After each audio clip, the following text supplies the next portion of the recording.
लोगोफोर, मोजां मोननायनिफ्राय गोजानाव था। बिदा बुंदों खुसि थानो हागोन।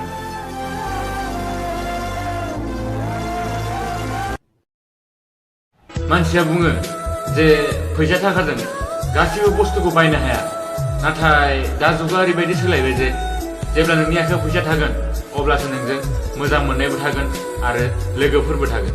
नाथाय जेब्ला नोंनि आखायाव फैसा गैया जागोन अब्लाथाय गासिबो नोंनिफ्राय गोजान जालांजोबगोन।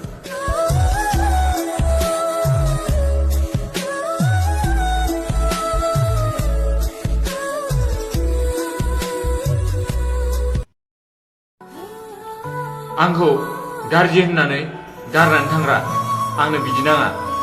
आंखौ गाज्रि होनना मिथिखानानैबो आंखौ मोजां खालामनो नाजाग्रा आरो मोजां लामायाव थुलुंगा होग्रा आंनो बिदिसो नांगौ।